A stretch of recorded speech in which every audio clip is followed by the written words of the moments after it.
Today I want to talk about Gaza, Hamas, Israel, everything going on in Gaza as far as is it at peace yet? First of all, they've had the living hostages returned to Israel. That's great. Israel's released hostages from prisons and so forth, up to 2,000 for the Gazans, Palestinians. And the dead Israeli hostages are being brought back one by one, but they haven't been fulfilled like they're supposed to do in 72 hours. And also, Hamas is taking people out in the streets and executing them left and right to try to keep control of the area right now.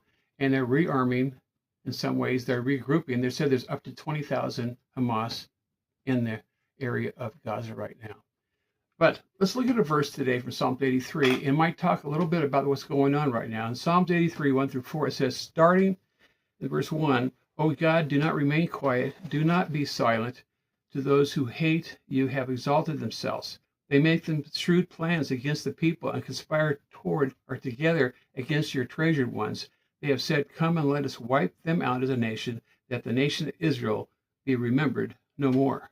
That's Psalms 83, 1 through 4. This is the attitude, the mentality in the Middle East, especially with Gaza people, the Hamas, the Hezbollah, the Houthis. You can go on and on and on. They have a mindset of we must wipe out Israel. And from the river to sea really means wipe them all out, push them into the sea. This is nothing new. This is from old biblical times, way, way back. And it is something that was not going to go away until Jesus comes back. But Psalms 83 hints about this when it talks about the tents of Edom, Ishmaelites, that would be southern Jordan and Saudi Arabia, Moab and the Hagrites, that means the central and northern Jordan, Gebal and Ammon and Amalek, that means Lebanon, Syria, and the Sinai Peninsula. Philistia basically is the Gaza Strip where the Hamas has been, and the inhabitants of Tyre, basically more of Lebanon.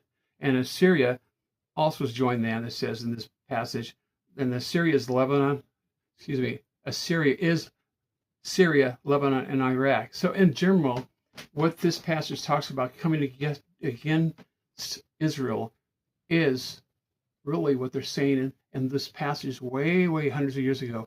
They're talking about possibly right now. And so Israel's had a war on all these fronts. These nations want to wipe them off the map. They want to make them a nation no more.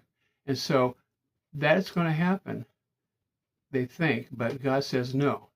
It says in these particular war, Israel will be the victor because God has helped them take care of